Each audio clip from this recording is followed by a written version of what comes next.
नमस्कार दोस्तों, मैं दिग्विजय सिंह अपने यूट्यूब चैनल पर आपका स्वागत करता हूं। आज हम राजस्थान के भूगोल के टॉपिक राजस्थान की जलवायु के अब तक के एग्ज़ाम में पूछे गए सभी क्वेश्चन देखेंगे। तो शुरुआत करते हैं राजस्थान की जलवायु के महत्वपूर्ण क्वेश्चन जो अब तक एग्जाम में पूछे गए हैं।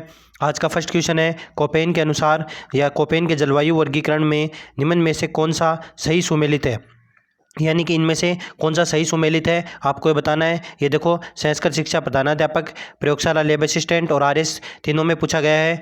तो देखते हैं। देखो, कोपेन के अनुसार कोपेन ने राजस्थान की जलवायु को 4 भागों में बांटा है। आप सभी जानते हैं, BSHW, BWHW, इसके अलावा CWG और AW। सबसे पहले बात करें तो अरावली के इस साइड में BWHW, सबसे ऊपर तो BWHW, उसके अलावा BSHW, बाकी बचा हुआ सारा भाग CWG के अंतर्गत आता है और जो नीचे का अदर भाग है वो AW के अंतर्गत आता है। आपको बताना है कि इन सब में से कौन सा सही सुमेलित है। तो देखो, सबसे पहले CWG भरतपुर, तो ये सही है। इसके अलावा BWHW बाड़मेर, नहीं ये गलत है। BSHW गंगानगर ये भी गलत है। इसके अलावा AW डूंगरपुर ये अदर में आता है, तो ये सही है। तो इसका राइट आंसर हो जाएगा सेकंड, A और D, यानी कि A और D ये दोनों सही है, बाकी ये दोनों गलत है। बात करते हैं नेक्स्ट क्वेश्चन की। तो नेक्स्ट क्वेश्चन है, शीतकालीन वर्षा मावट, जो शीतकालीन वर्षा जो मावट होती है वो होती है, यानी कि किस कारण होती है आपको बताना है। ये क्वेश्चन देखो कितनी बार एग्जाम में पूछा गया है। कृषि पर्यवेक्षक, उद्योग प्रसार, EO, RAS, सेकंड ग्रेड, पटवार, थर्ड ग्रेड, लगभग सभी एग्जाम में क्वेश्चन पूछा गया है। तो जो शीतकालीन वर्षा होती है जिसे हम मावट कहते हैं, ये पश्चिमी विक्षोभ के कारण होती है। और पश्चिमी विक्षोभ क्या होता है, देखो भूमध्य सागर में जो चक्रवात उत्पन्न होते हैं उन्हीं पश्चिमी विक्षोभ कहते हैं।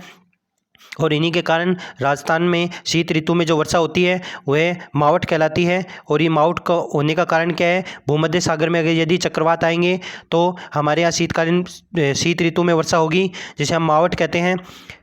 और इसी पे घुमा घुमा के क्वेश्चन पूछे जाते हैं। जैसे कि देखो, राजस्थान में शीत ऋतु में होने वाली भूमध्य सागरीय चक्रवात वर्षा क्या कहलाती है, ये मावट कहलाती है। ये रिसर्च अधिकारी में दोबारा पूछ लिया। उसके अलावा देखो, राजस्थान में शीतकालीन वर्षा जो भूमध्य सागर में उत्पन्न चक्रवातों के परिणाम स्वरूप उत्पन्न होती है, तो ये भी RSSMB में बोर्ड ने पूछ लिया कि शीतकालीन वर्षा कहाँ से उत्पन्न होती है, तो भूमध्य सागर के चक्रवातों से उत्पन्न होती है। बात करते हैं नेक्स्ट क्वेश्चन की। तो नेक्स्ट क्वेश्चन है, राजस्थान के निम्नलिखित में से कौन से जिले 50 सेमी समवर्षा के पश्चिम में स्थित है। देखो, राजस्थान के अरावली के समानांतर 50 सेंटीमीटर वर्षा रेखा गुजरती है, तो इसके पश्चिम में, यानी कि जो अरावली के उस साइड में स्थित भाग है वो इसके पश्चिम में आते हैं।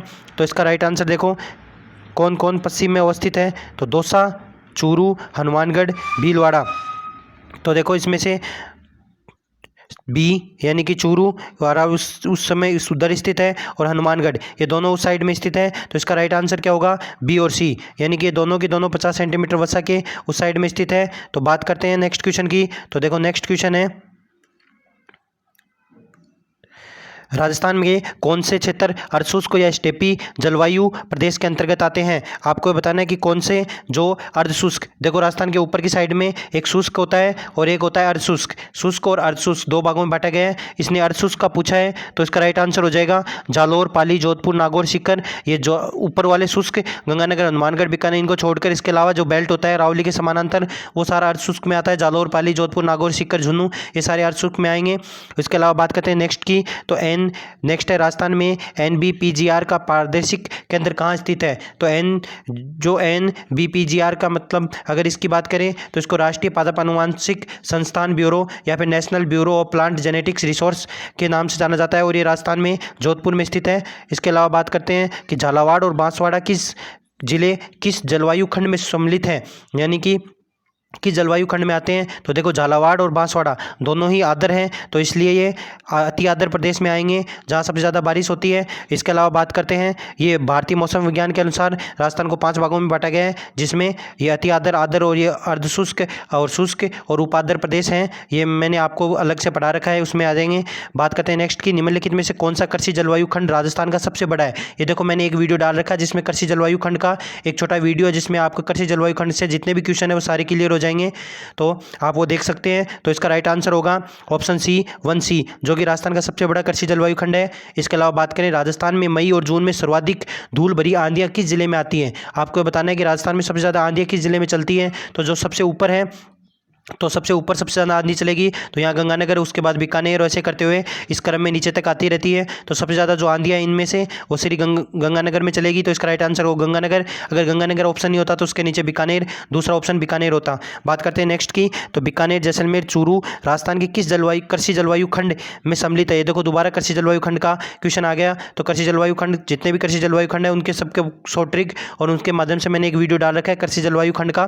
तो इसका राइट आंसर होगा ये अतिशुष्क आंशिक सिंचित प्रदेश हैं वो बीकानेर, जैसलमेर और चूरू। अतिशुष्क में जो आंशिक सिंचित